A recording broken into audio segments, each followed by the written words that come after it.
Welcome to The Deep Dive. Today, we're jumping into something really critical, sometimes literally life or death. Communication in healthcare. The World Health Organization actually says ineffective communication is one of the top reasons for bad outcomes in hospitals globally. It's quite a stark statistic, isn't it? It really is. Makes you stop and think. And it really highlights that, talking in a healthcare setting isn't just casual chat. It's about getting the right information To the right person. in the right way, and crucially, at the right time.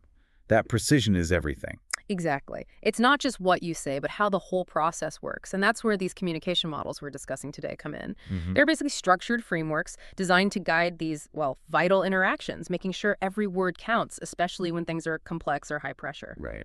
So our mission today is to unpack how these models actually help bridge gaps, hopefully leading to safer, better care. We want to give you a bit of a shortcut to understanding this key part of medicine. Yeah, and when you hear communication model, it might sound a bit abstract, but it's helpful to think of it like a well-drawn map for a conversation. Okay, a map. I like that. It shows how the information should flow, points out where things might go wrong, barriers, and importantly, includes ways to check, did you actually get that message correctly? That feedback loop. Exactly. And in healthcare, these maps are vital. They help everyone navigate tricky stuff like, cultural differences, complex medical terms, hierarchies between staff, and just the sheer lack of time sometimes. That map analogy really works. So let's dive into the first area, how healthcare providers talk to each other. Right. Provider to provider. This happens constantly, doesn't it? Ward rounds, shift handovers, team meetings, emergencies. The stakes are always incredibly high. Absolutely. Day in, day out. So when time is short and you absolutely have to be clear, what are the go-to strategies? What models do they use? Well, one of the big ones, probably the most widely adopted for clear, structured talk between providers is SBAR. SBAR. It stands for Situation, Background Assessment, and Recommendation. It's designed for those moments when you need a really concise, critical information exchange. Think handovers or when a patient's condition is changing and you need to escalate. And why does it work so well? Its real strength is that it standardizes how you communicate urgently. It cuts down significantly on misinformation or misunderstandings, gets everyone on the same page fast. Can you give us an example? Like, how would that sound in practice? Yeah, imagine a nurse calling a doctor. It might go something like, Dr. Evans, Nurse Miller here from the cardiac unit.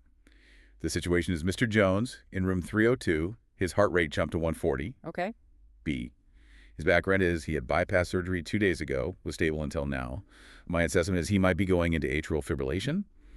My recommendation is that you come see him immediately and we get an ECG. Got it. Direct, packs in the key info, and says what needs to happen next. Very clear. Exactly. No ambiguity. And I've also heard people mention SBAR or even SBAR. Are those just variations? Yeah, precisely. They're basically enhanced versions, adding extra safety checks. The first II is for identify, state who you are and who the patient is. Makes sense. And the extra R in ISBAR stands for readback. So the person receiving the information repeats it back to confirm they heard it right. Super important in high-risk areas, like ICU or surgery. Another layer of making sure. Okay, that double check sounds crucial. What about situations where there's absolutely zero room for error, where even one misheard word could be catastrophic? I've heard about something called closed-loop communication for that. Yes. Closed loop is fantastic for ensuring messages aren't just sent, but are truly received and understood.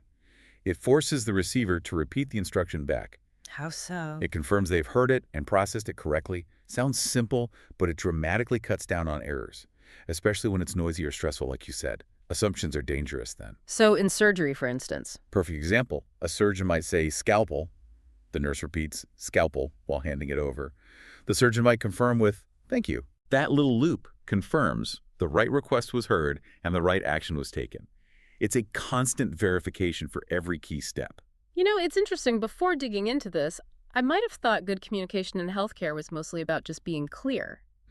But what's really striking is how deliberate and structured it is. It's like it's designed, almost engineered, to prevent even small human errors, especially when providers talk to each other. That's a great way to put it, engineered for safety. So whether it's SBR for those urgent updates or closed loop for that absolute certainty, or even things like Team STEPP PS tools. Right, like callouts and Yeah, checkbacks. call-outs where you shout out important info, checkbacks to repeat things back for accuracy, or huddles for quick team sync-ups. These are all like blueprints ensuring everyone's aligned, especially when it matters most. Absolutely. And you even see structure in documentation like SOP notes, subjective, objective, assessment plan, mostly for writing notes, but it often frames how clinicians discuss patients during handovers too, provides that logical flow.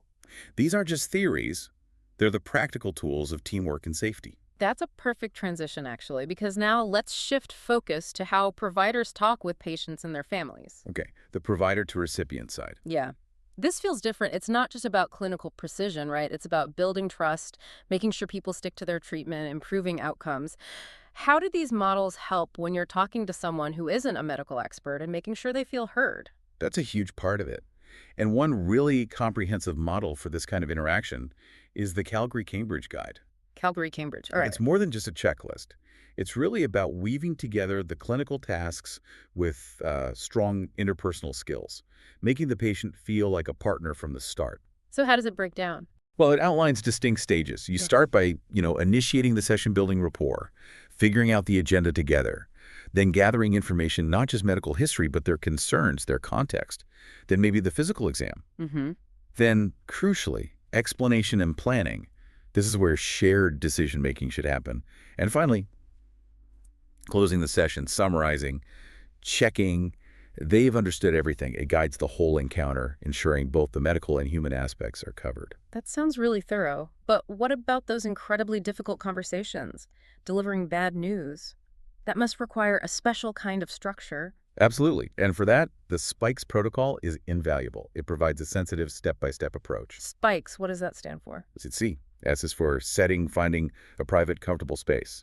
P is for perception, finding out what the patient already knows or suspects. Okay, starting where they are. Exactly. Exactly. For invitation, asking them how much detail they actually want to know right now.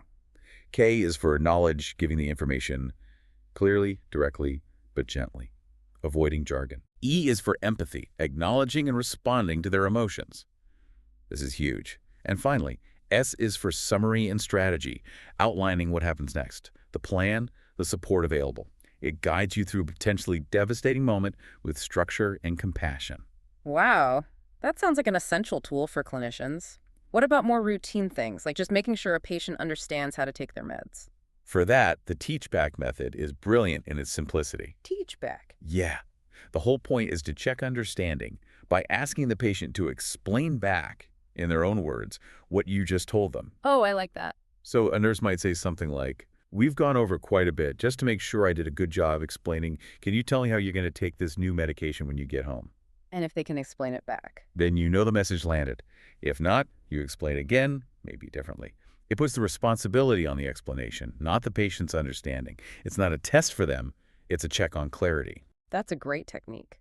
And what about navigating cultural differences? That must add another layer of complexity. Huge layer.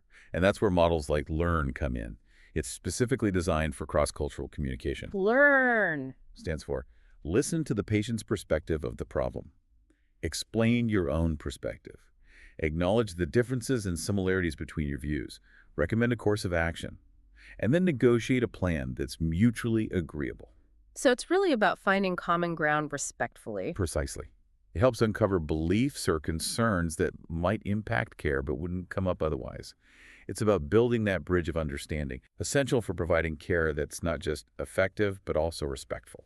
And moving beyond just understanding, what about getting patients actively involved in choosing their treatment? That's where the share approach comes into play. It's all about shared decision-making. Share.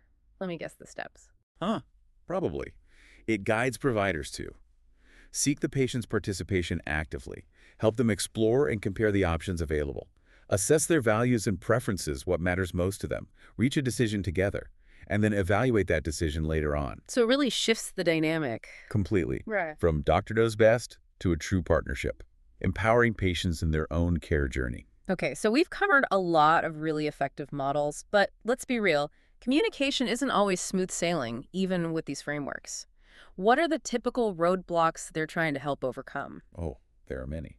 Things like language barriers are a big one, or even just low health literacy people Yeah. not understanding medical terms. Right. Cultural misunderstandings can lead to completely different interpretations of the same information. Then there are hierarchical barriers. Maybe a junior nurse feels hesitant to question a senior doctor, even if they see something wrong. Yeah, I can see that happening. Time pressure is constant in healthcare. Just finding the time for a proper handover or a detailed explanation can be tough.